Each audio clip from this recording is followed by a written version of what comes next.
বিসমিল্লাহির রহমানির রহিম। আলহামদুলিল্লাহি রাব্বিল আলামিন ওয়াসসালাতু ওয়াসসালামু আলা রাসূলিহিল কারীম ওয়া আলা আলিহি ওয়া সাহবিহি আজমাইন ওয়া মান তাবিআহুম বিইহসানিন ইলা ইয়াউমিদ্দিন। আম্মা বা'দ, ফাআউযু বিল্লাহি মিনাশ শাইতানির রাজীম। উদউ ইলা সাবিলি রাব্বিকা বিল হিকমাতি ওয়াল মাউইযাতিল হাসানা ওয়াজাদিলহুম বিল্লাতী হিয়া আহসান। সম্মানিত ভাতৃমণ্ডলী, আল্লাহ পাক রব্বুল আলামিনের সমস্ত প্রশংসা যে আল্লাহ পাক রব্বুল আলামিন আমাদেরকে অসংখ্য নিয়ামত দান করেছেন। আল্লাহ পাক রব্বুল আলামিনের শুকরিয়া আদায় করি তার জন্য। সালাত এবং সালাম নাযিল হোক প্রিয় রাসূল সাল্লাল্লাহু আলাইহি ওয়াসাল্লামের প্রতি, যাকে আল্লাহ পাক রব্বুল আলামিন সারা বিশ্বের সমস্ত মানুষের জন্য হিদায়াত দানকারী করে, সুসংবাদ দাতা করে, সতর্ককারী করে প্রেরণ করেছেন। আল্লাহুম্মা সাল্লি আলাইহি আল্লাহুম্মা বারিক আলাইহি। সম্মানিত ভাতৃমণ্ডলী, আমার বিষয়বস্তু হচ্ছে ইসলামের দাওয়াতের গুরুত্ব সম্পর্কে এবং তার ফজিলত সম্পর্কে। আপনাদের সামনে যে বিষয়টি প্রথম বলবো তা হচ্ছে সুসংবাদ ওইসব ভাইদের জন্য, ওইসব বোনদের জন্য যারা এই ময়দানে অংশ রেখেছে, খেদমত রেখেছে। আল্লাহ পাক যেন আমাদের সকলকে তার তৌফিক দান করেন। প্রিয় নবী সাল্লাল্লাহু আলাইহি ওয়াসাল্লাম বলেছেন, তিরমিজির হাদিস এবং হাদিসটি হাসান। নবী করিম সাল্লাল্লাহু আলাইহি ওয়াসাল্লাম বলছেন, ইন্নাল্লাহা ওয়া মালাইকাতাহু ওয়া আহলাস সামাওয়াতি ওয়াল আরদি ওয়া হাত্তান নামলাতু ফি জুহরিহা ওয়া হাত্তাল হুতু ফি জাওফিল মা লা ইউসাল্লুনা আলা মুআল্লিমিন নাসিল খাইর। সম্মানিত ভাতৃমণ্ডলী, আল্লাহ রাসূল সাল্লাল্লাহু আলাইহি ওয়াসাল্লাম বলছেন যে নিশ্চয় আল্লাহ পাক রব্বুল আলামিন এবং তার ফেরেশতাগণ, আল্লাহ পাক রব্বুল আলামিন রহমত করেন, ফেরেশতাগণ রহমতের দোয়া করেন, মার্জনা কামনা করেন। তারপরে বলছেন ওয়া আহলাস সামাওয়াতি ওয়াল আরদ, এবং আসমানে যারা রয়েছেন, আসমানের অধিবাসী অর্থাৎ সমস্ত ফেরেশতাগণ, ওয়াল আরদ এবং জমিনবাসী, পৃথিবীবাসী, পৃথিবীতে যত সৃষ্টি আল্লাহ পাক রব্বুল আলামিনের আছে তারা, ওয়া হাত্তান নামলাতু ফি জুহরিহা, এমনকি পিপিলিকা যা নিজ গর্তে মাটির তলায় রয়েছে, পিপিলিকা পর্যন্ত। তারপরে বলছেন রাসূলুল্লাহ সাল্লাল্লাহু আলাইহি ওয়াসাল্লাম ওয়া হাত্তাল হুতু ফি জাওফিল মা, এমনকি পানিতে যে মাছ রয়েছে, মাছ পর্যন্ত তারা কি করে, লা ইউসাল্লুন, দোয়া করে। কার জন্য দোয়া করে? আলা মুআল্লিমিন নাসিল খাইর, মানব জাতিকে যারা কল্যাণের শিক্ষা দান করে। ইসলামী দাওয়াতের ক্ষেত্রে যদি আপনার আমার অংশ থাকে, তাহলে আল্লাহ পাক রব্বুল আলামিন কি দেবেন? এখন আবার এই হাদিসকে একটু ব্যাখ্যা করে বলি। আল্লাহ পাক রব্বুল আলামিন রহমত নাজিল করবেন যারা মানব জাতিকে কল্যাণের শিক্ষা দিয়ে থাকে। আলা মুআল্লিমিন নাস বলা হয়েছে, এখানে বলা হয়নি যে শুধু কোনো মুসলিমকে শিখালো, না, প্রত্যেক মানুষকে যদি আপনি কল্যাণের শিক্ষা দেন, আপনি যদি তার পরিচয় আল্লাহর সাথে করিয়ে দেন, আল্লাহ সম্পর্কে তাকে যদি জ্ঞান দেন, আল্লাহর একত্ব সম্পর্কে যদি জ্ঞান দেন, আপনি আল্লাহ পাক রব্বুল আলামিনের নাম এবং গুণাবলী সম্পর্কে যদি জ্ঞান দেন, আল্লাহ পাক রব্বুল আলামিন যে সৃষ্টিকর্তা এবং ইবাদত বন্দেগী আল্লাহ পাকের হইতে হবে এ সম্পর্কে যদি জ্ঞান দেন, ইবাদত বন্দেগীর যে প্রকরণ রয়েছে, অন্তরের ইবাদত, মুখের ইবাদত, জবানের ইবাদত, অঙ্গ প্রত্যঙ্গের ইবাদত, ইবাদতের যতগুলি প্রকরণ রয়েছে সমস্ত সম্পর্কে যদি আপনি জ্ঞান দেন, ইসলামিক চরিত্র সম্পর্কে, ইসলামের যে বৈশিষ্ট্য রয়েছে সে সম্পর্কে যদি জ্ঞান দেন, ফরজ ওয়াজিব আল্লাহ কি করেছেন, হারাম নিষিদ্ধ যে রয়েছে, যেগুলি নোংরা বস্তু, এই সমস্ত সম্পর্কে যদি আপনি জ্ঞান দেন, এগুলি হচ্ছে আল খাইর, যাতে ইহকালের কল্যাণ রয়েছে, পরকালের কল্যাণ রয়েছে, সেটি হচ্ছে খাইর। যারা কল্যাণের শিক্ষা দিয়ে থাকে, ভালো জ্ঞান দিয়ে থাকে মানব জাতিকে, তাদের ওপর আল্লাহ পাকের রহমত বর্ষিত হয়। ফেরেশতাগণ তাদের জন্য মার্জনার দোয়া করেন, এবং আসমান জমিনে যে কেউ রয়েছে, সমস্ত সৃষ্টি, মানুষ জিন ছাড়া যত সৃষ্টি আল্লাহ পাক রব্বুল আলামিন রয়েছে, এমনকি পিপিলিকা, এমনকি মাছ পর্যন্ত, সমুদ্রে নদী নালায় যে রয়েছে, সমস্ত আল্লাহ পাক রব্বুল আলামিনের কাছে দোয়া করতে থাকে যে আল্লাহ, এই ব্যক্তি তোমার বান্দাকে, মানব জাতিকে কল্যাণের শিক্ষা দেয়, সুতরাং একে মাফ করে দাও, এর উপর রহমত বর্ষিত করো। লা ইউসাল্লুন। সুসংবাদ রয়েছে আমাদের জন্য নবী করিম সাল্লাল্লাহু আলাইহি ওয়াসাল্লামের এই হাদিসে। সুতরাং এই কল্যাণ হাসিল করার জন্য, এই প্রত্যেক আল্লাহর সৃষ্টির দোয়া নেওয়ার জন্য আমরা যাতে করে সচেষ্ট হইতে পারি। সম্মানিত ভাইরা, ইসলামী দাওয়াতের বিধান সম্পর্কে আপনাদের সামনে বলবো যে এর হুকুম কি হইতে পারে, ফরজ না সুন্নত না মুস্তাহাব, না করলেও চলে না করলেও চলে। শুনে রাখুন, এই বিষয়ে যে ইসলামের দাওয়াতের কাজ এক অবস্থায় ফারজে আইন হয়ে যাবে, আর এক অবস্থায় ফারজে কিফায়া। যখন সাধারণ অবস্থায় আপনি রয়েছেন, মানব জাতিকে ইসলামের দাওয়াত দেওয়া, কল্যাণের দিকে আহ্বান করা হচ্ছে ফারজে কিফায়া। অর্থাৎ মানব জাতির মধ্যে ভুল ভ্রান্তি আছে, পাপ আছে, অন্যায় আছে, শিরক বিদআত আছে, কিন্তু সেখানে ইসলামের ময়দানে কাজ করার জন্য আপনার ছাড়াও অনেকে রয়েছেন। আপনার এলাকায় হোক, আপনার শহরে হোক, আপনার দেশে হোক, অথবা আল্লাহর জমিনে যে কোনো জায়গায় হোক, যেখানে আপনি আছেন সেখানে আপনার ছাড়াও আরো অনেকে ইসলামের খেদমত করার জন্য, ইসলামের দাওয়াত দেওয়ার জন্য, অন্যায় বাধা দেওয়ার জন্য এবং সৎ কাজের উপদেশ দেওয়ার জন্য রয়েছে। সেই ক্ষেত্রে প্রত্যেক মুসলিমের ওপর, প্রত্যেক মানুষের ওপর আল্লাহ পাকের এই ইসলাম নাজিলকৃত দ্বীনের দিকে আহ্বান করা ফারজে কিফায়া। অর্থাৎ কিছু সংখ্যক যদি মানুষ এই ময়দানে কাজ করে, তাহলে অন্য অন্য লোকেরা আল্লাহ পাকের আযাব থেকে রেহাই পেয়ে যাবে। আর যদি কেউ না করে, তাহলে সকলের ওপর আল্লাহ পাকের আযাব আসবে, ইহকালেও আযাব আসবে এবং পরকালে আল্লাহ পাক রব্বুল আলামিন তাদেরকে পাকড়াও করবেন। এই অর্থ হচ্ছে ফারজে কিফায়ার অর্থ। যেমন আমরা জানাজার নামাজ সম্পর্কে জানি যে ফারজে কিফায়া, অর্থাৎ আপনার বাড়ি থেকে 2-4-5 ভাই থাকলে 2-3 জন গেলে হলো, আপনার গ্রাম থেকে কিছু লোক গিয়ে যদি জানাজার নামাজ আদায় করে, তাহলে সকলে মাফ পেয়ে যাবেন। কিন্তু কেউ যদি জানাজার নামাজে হাজির না হয়, দাফন কাফনে হাজির না হয়, তাহলে সকলেই গুনাহগার হবে। ইসলামের দাওয়াত তাহলে এই উম্মতে মুসলিমার ওপর, ওয়ালতাকুম মিনকুম উম্মাহ কুনতুম খায়রা উম্মাহ, তোমরা শ্রেষ্ঠ জাতি। যখন শ্রেষ্ঠ জাতি, এই জাতির ওপর ফারজে কিফায়া যে যারা এখনো এই ইসলামের দাওয়াতকে গ্রহণ করেনি তাদের কাছে পৌঁছে দিতে হবে, অথবা গ্রহণ করেছে কিন্তু বিভ্রান্ত হয়ে রয়েছে, ভুল বুঝেছে এ সম্পর্কে, সঠিক ইসলাম তার কাছে পৌঁছেনি। সুতরাং তাদের কাছে স্পষ্ট করে দিতে হবে যে আল্লাহ প্রদত্ত দিন কোনটি, রাসূলুল্লাহ সাল্লাল্লাহু আলাইহি ওয়াসাল্লামের নিয়ে আসা দিন কোনটি, এবং কিভাবে আপনাকে জীবন যাপন করতে হবে, কি বিশ্বাস করতে হবে, কি বিশ্বাস করতে হবে না, কিভাবে ইবাদত বন্দী করতে হবে, কি করতে হবে না, কি চরিত্র আপনার হওয়া উচিত, কেমন আদান প্রদান হওয়া উচিত, কোনটি বৈধ কোনটি অবৈধ, এই দিন সম্পর্কে সম্যক জ্ঞান মানব জাতিকে দেওয়া, এটি হচ্ছে সাধারণ অবস্থায় ফারজে কিফায়া। বিশেষ অবস্থায় মানুষের ওপর ফারজে আইন হয়ে যাবে। আর এটি হচ্ছে সেই অবস্থা যখন দেখবেন যে কোথাও অন্যায় কাজ হচ্ছে, ভুল হচ্ছে, বিভ্রান্ত হয়ে লোকেরা রয়েছে, আর আপনার মধ্যে যোগ্যতা আছে, অন্য কারো মধ্যে এই যোগ্যতা নেই যে তাদের সংশোধন করবে। আপনাকে আল্লাহ পাক জ্ঞান দিয়েছেন ইসলাম সম্পর্কে, আর অন্য কারো কাছে আপনার গ্রামে, আপনার শহরে, আপনার এলাকায় এই জ্ঞান নেই। সুতরাং আপনার উপর ফারজে আইন যে আপনি অন্যায়ের প্রতিবাদ করবেন, আপনি ভালো কাজের উপদেশ দেবেন এবং ইসলামের দাওয়াতে আপনার অংশ রাখবেন, যাতে করে আল্লাহর আযাব থেকে ইহকালেও বাঁচতে পারেন, যাতে করে পরকালে আল্লাহ পাক রব্বুল আলামিনের সামনে আপনি জবাবদিহি করতে পারেন। সম্মানিত ভাতৃমণ্ডলী, ইসলামের দাওয়াতের ক্ষেত্রে 3টি স্তর রয়েছে, মনে রাখবেন। আপনি যেই অবস্থায় রয়েছেন সেইভাবে আপনি ইসলামের দাওয়াত পেশ করবেন। নবী করিম সাল্লাল্লাহু আলাইহি সাল্লামের সহিহ মুসলিমের হাদিসে এই 3টি স্তরের কথা উল্লেখ করা হয়েছে।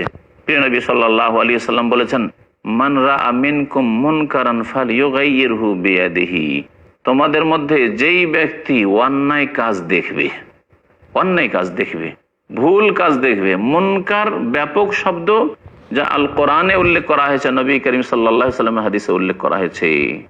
মুনকার কাজ দেখবে অর্থাৎ এমন কাজ যেটি ইসলাম বিরোধী কাজ, আল্লাহ পাক রব্বুল আলামিনের অসন্তুষ্টির কারণ। সে শিরক হইতে পারে, বিদআত হইতে পারে, যা ধর্মের নামে হয়ে থাকে। ধর্মের নামে আল্লাহর একত্বের জায়গায় শিরক হয়ে থাকে, ধর্মের নামে রাসূলের সুন্নতের জায়গা বিদআতে দখল করে রয়েছে, কুসংস্কারে দখল করে রয়েছে, অথবা কোনো অশ্লীল কাজ হইতে পারে, অন্যায় কাজ হইতে পারে, নোংরা কাজ হইতে পারে, অথবা হারামকে ভক্ষণ করা হইতে পারে, হারামকে হালাল মনে করা হইতে পারে, অথবা হালালকে হারাম মনে করা হইতে পারে, অথবা কারো চরিত্রের বিষয়, চরিত্রের ক্ষেত্রে খারাপ দিক হইতে পারে। যে কোনো দিক হোক না কেন, যেই ব্যক্তি ইসলাম বিরোধী কাজ দেখবে, আল্লাহ পাক রব্বুল আলামিনের অসন্তুষ্টির কাজ দেখবে, ফালইয়ুগাইয়িরহু বিয়াদিহি, প্রথম স্তর হচ্ছে যে সেই ব্যক্তি যে এই অন্যায় কাজ দেখলো, সেই ব্যক্তির দায়িত্ব হচ্ছে যে তার বল প্রয়োগ করে তার হাত দ্বারা বাধা দেবে, অন্যায়কে নির্মূল করার চেষ্টা করবে। ফালইয়ুগাইয়িরহু বিয়াদিহি, তাহলে বল প্রয়োগ করা এই হচ্ছে প্রথম স্তর এবং সর্বোচ্চ স্তর। এই স্তর কার উপর ফরজ? যাদেরকে আল্লাহ পাক নেতৃত্ব দান করেছেন, যাদেরকে আল্লাহ পাক শক্তিশালী করেছেন, যাদেরকে আল্লাহ পাক রব্বুল আলামিন ক্ষমতা দিয়েছেন। আপনার কাছে বৃহৎ নেতৃত্ব নেই কিন্তু বাড়ির নেতৃত্ব আছে, আপনি বাড়ির অভিভাবক, ছেলে মেয়েদের অন্যায়ের ক্ষেত্রে বা ভুলের ক্ষেত্রে আপনি তাদেরকে বল প্রয়োগ করে বাধা দেবেন। দ্বিতীয় স্তর হচ্ছে কথার দ্বারা আপনি বাধা দেবেন, ফাইনলাম ইস্তাতি ফাবিলিসানি, কথার দ্বারা বাধা দেবেন। আর যদি তাও না করতে পারেন তাহলে আপনি অন্তর থেকে ঘৃণা করে প্রতিবাদ জানাবেন। এটি হচ্ছে তৃতীয় স্তর। ওয়াযালিকা আযআফুল ঈমান, এটি হচ্ছে সর্বনিম্ন সবচেয়ে দুর্বল ঈমানের পরিচয়। এরপরে ঈমানের কোনো লক্ষণ নেই। আমি এখানে কিছুক্ষণ আপনাদের বিরতি দিয়ে আবার আমাদের Saturdays provide. In Britain, we are facing one big problem, that are you Muslim or British? The space to talk. In India, back home, they ask, are you a Muslim first or Indian first? And কল্যাণের চেষ্টা করতে হবে, মন্দ কাজের নিষেধ করে। জান্নাত যাবার কি উপায়? তাহাজ্জুদ পড়ে মানুষ জান্নাত লাভ করতে পারে না, পিতা মাতাকে উপেক্ষা করে। শিরক সবচেয়ে বড় গুনাহ।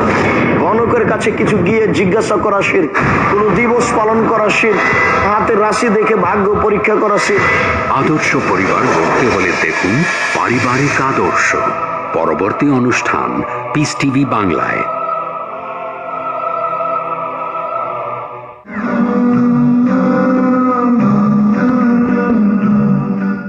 সম্মানিত ভাতৃমণ্ডলী, বলছিলাম দাওয়াত সম্পর্কে, ইসলামের দাওয়াতের গুরুত্ব সম্পর্কে আপনাদেরকে বলবো যে ইসলামের দিকে আহ্বান করা এত গুরুত্বপূর্ণ কাজ, যেই কাজ সমস্ত নবী এবং রসুলগণের কাজ।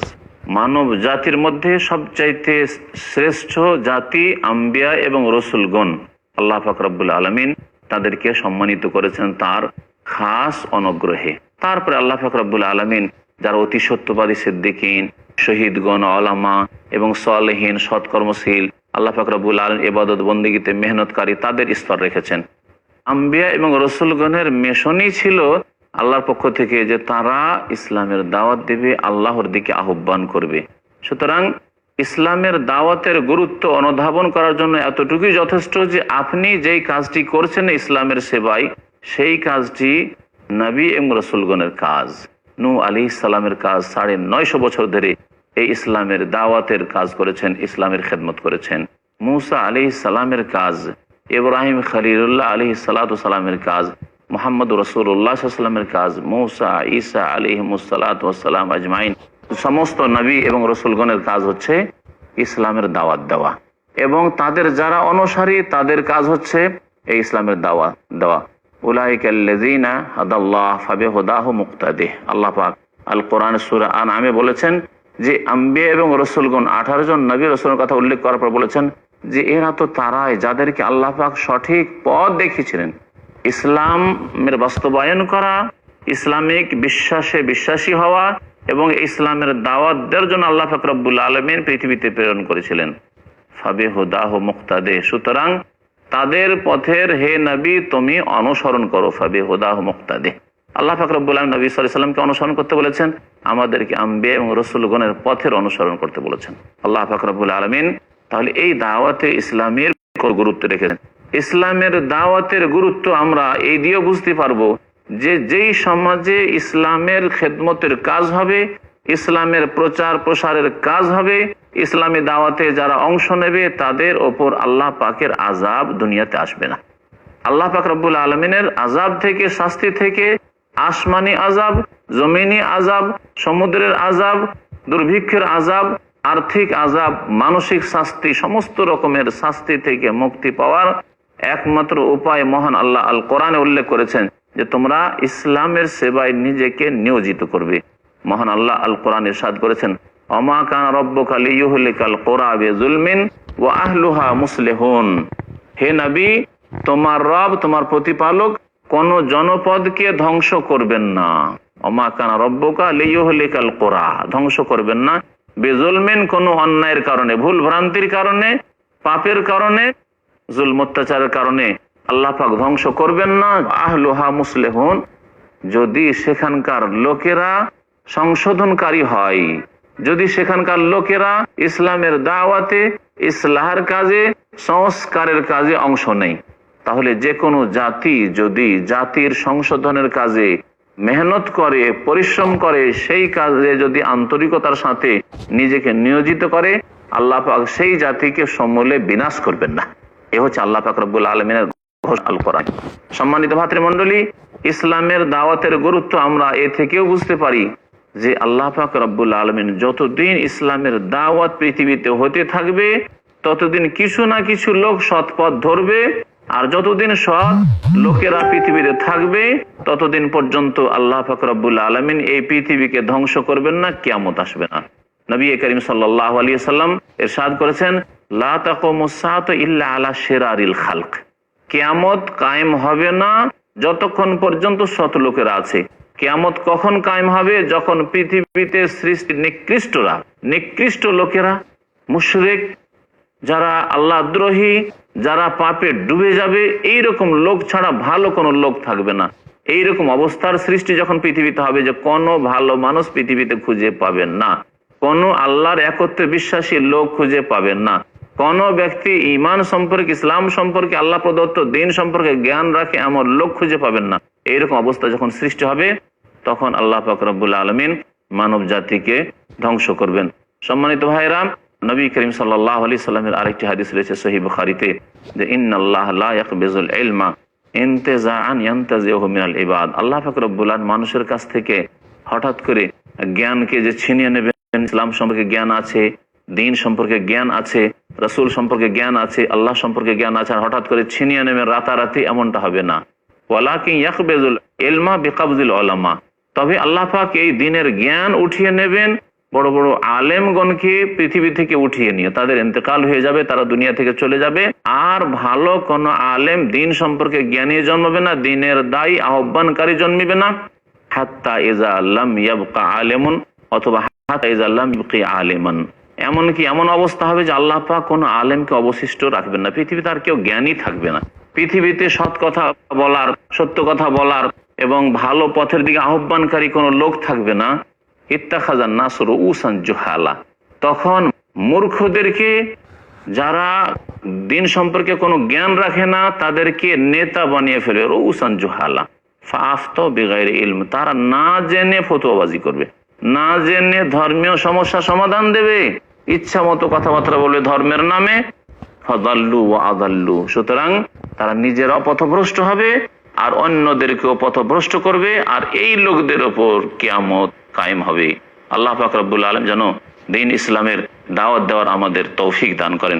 সম্মানিত ভাতৃমণ্ডলী, দ্বীন ইসলামের দাওয়াত দিতে গিয়ে মনে রাখবেন যে যাদেরকে আপনি দাওয়াত দিচ্ছেন, যেটি আপনার ক্ষেত্র, এই ক্ষেত্র সম্পর্কে আপনার ভালো জ্ঞান থাকতে হবে, যাতে করে আপনি সঠিকভাবে ইসলামের দাওয়াত দিতে পারেন। সম্মানিত ভাইরা, ইসলামের দাওয়াত দিতে গিয়ে মনে রাখবেন যে ইসলামের দাওয়াতের ক্ষেত্র সম্পর্কে আপনার জ্ঞান থাকতে হবে। আপনার ক্ষেত্রকে আপনি দুই ভাগে ভাগ করে, প্রথম আপনার সামনে রয়েছে প্রথম মুসলিম যাদেরকে ইসলামের দাওয়াত দেওয়ার প্রয়োজন রয়েছে, তারপরে আপনার সামনে রয়েছে অমুসলিম যাদেরকে ইসলামের দাওয়াত দেওয়ার প্রয়োজন রয়েছে। আল্লাহ পাকের দ্বীন রাহমাতুল লিল আলামিন, সারা বিশ্বের মানবতার জন্য, মুসলিম হোক অমুসলিম হোক, রাসূলুল্লাহ সাল্লাল্লাহু আলাইহি ওয়াসাল্লাম যে করুণা স্বরূপ, রহমত স্বরূপ এসেছেন, সুতরাং সকলকে ইসলামের দাওয়াত দিতে হবে, ইসলাম সম্পর্কে তাদেরকে পরিচয় করিয়ে দিতে হবে, জ্ঞান দিতে হবে। প্রথম আপনার ক্ষেত্র হচ্ছে মুসলিম ক্ষেত্র। এই ক্ষেত্রে মুসলিমদের মধ্যে যাদেরকে বিশেষ করে ইসলামের দাওয়াত দিতে হবে, প্রত্যেককে দাওয়াত দেওয়ার প্রয়োজন রয়েছে, তবে বিশেষভাবে যাদেরকে ইসলামের দাওয়াত দিতে হবে তার একটি ক্ষেত্র হচ্ছে মুসলিম জাতির মধ্যে যারা ইসলামের নামে, ধর্মের নামে শিরক আর বিদআতে লিপ্ত রয়েছে।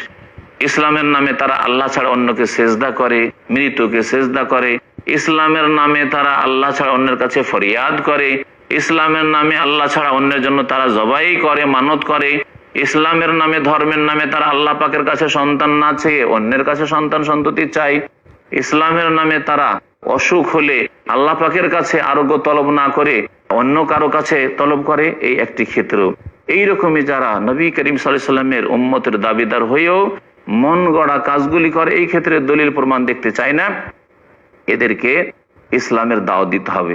এই ক্ষেত্রটি অত্যন্ত বড় ক্ষেত্র, অত্যন্ত বড় ক্ষেত্র রয়েছে। সুতরাং এই ক্ষেত্রে আপনি কোন রকমের গাফিলতি করবেন না, বরং ইসলামের দাওয়াতের মূল ক্ষেত্র আপনি বানাবেন এদেরকে। কারণ এরা ধার্মিক, আল্লাহকে ভালোবাসে, রাসূল সাল্লাল্লাহু আলাইহি সাল্লামকেও ভালোবাসে, কিন্তু আল্লাহকে ভালোবাসতে জানেন না, রাসূলুল্লাহ সাল্লাল্লাহু আলাইহি সাল্লামকে ভালোবাসতে জানেন না। এদেরকে আপনি দূরে সরিয়ে দেবেন না, এদের ওপর শুধু ফতোয়া দিয়ে আপনি ইসলাম থেকে বের করে দিলেন আর ছেড়ে দিলেন, তা করে ছেড়ে দেবেন না, বরং এদের আপনি হিতাকাঙ্ক্ষী হবেন। মনে রাখবেন একটি কথা, যে ইসলামের যে দায়ী হবে, ইসলামের যে আহ্বানকারী হবে, সেই ব্যক্তি নিজের ক্ষেত্র সম্পর্কে যেসব লোকদেরকে আহ্বান করছে তাদের সম্পর্কে অত্যন্ত দয়াশীল হবে, যেন ওই রকমই তার উদাহরণ যে কিছু লোক আগুনে ফেসে গেছে অথবা পানিতে হাবুডুবু করছে, সাঁতার জানে না। ওই লোকগুলিকে যখন উদ্ধার করতে যাবেন, আপনি উদ্ধারের কাজ করতে যাবেন, আগুনের মধ্যে ঝাঁপ দিতে যাবেন, তখন আপনাকেও ঝুঁকি নিতে হবে। পানিতে ঝাঁপ দিয়ে উদ্ধার করতে যাচ্ছেন, তখন সেখানে আপনাকে আপনার প্রাণের ঝুঁকি নিতে হবে এবং সেখানে আপনাকে কিছু কষ্ট পেতে হইতে পারে, আপনি ক্ষতিগ্রস্ত হইতে পারেন। ওইভাবে এত হিতাকাঙ্ক্ষী হবেন যে আপনি তাদেরকে রক্ষা করতে চাইছেন, তাদের আপনি হিতাকাঙ্ক্ষী। সম্মানিত ভাইরা, আর একটি ক্ষেত্র হচ্ছে মুসলিমদের মধ্যে ওই সব লোকেরা যারা বিভিন্ন পাপে লিপ্ত আছে। ধর্মের নামে পাপ নয়, শিরক বিদআতের মতো, বরং তারা জাতিতে মুসলিম কিন্তু ইসলামের ফরজ নেই, ফরজে গাফিলতি, ওয়াজিবে গাফিলতি, সুন্নতে গাফিলতি, এইরকমই হারাম খাওয়ায় লিপ্ত, নাজায়েজ কাজে লিপ্ত, নাজায়েজ দৃশ্য দেখতে লিপ্ত, অশ্লীলতায় লিপ্ত, এই শ্রেণীর লোক যাদেরকে শরীয়তের ভাষায় ফাসিক বলা হয়, এদের বা যারা ত্রুটিকারী জাতিতে মুসলমান কিন্তু ইমানের দুর্বলতা কমজোরি তাদের, যার ফলে আল্লাহর দিন থেকে তারা দূরে সরে গেছে, এদেরকে আপনার দাওয়াতের ক্ষেত্র বানাবেন এবং এদেরকে সঠিক ইসলামের দিকে টেনে নিয়ে আসার চেষ্টা করবেন। এরা হাবুডুবু করছে গুনার মধ্যে, এই গুনাহ থেকে উদ্ধার করে নিয়ে আসবেন যাতে করে জাহান্নাম থেকে বাঁচতে পারে। যেমন শিরক বিদআতে যারা আছে তারা হাবুডুবু করছে। এবং মনে রাখবেন যে এরাই হলো আমাদের আসল পুঁজি। এই আসল পুঁজির হেফাজত করার চেষ্টা করতে হবে। মানুষ যখন ব্যবসায় নামে তখন প্রথম আসল পুঁজিটাকে যাতে করে সুরক্ষিত রাখতে পারে, লাভ হোক আর না হোক, কিন্তু আসল পুঁজিটা আমার ঠিক রাখতে হবে, এই রকমের চেষ্টা করতে হবে।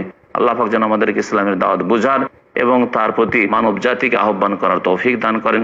আল্লাহ পাক আমাদের এই ক্ষেত্রে যেসব ত্রুটি রয়েছে, আল্লাহ পাক আমাদেরকে সেসব ত্রুটি থেকে মুক্ত হওয়ার তৌফিক দান করেন। সুবহান রাব্বিকা রাব্বিল ইজ্জাতি আম্মা ইয়াসিফুন ওয়া সালামুন আলাল মুরসালিন ওয়ালহামদুলিল্লাহি রাব্বিল আলামিন।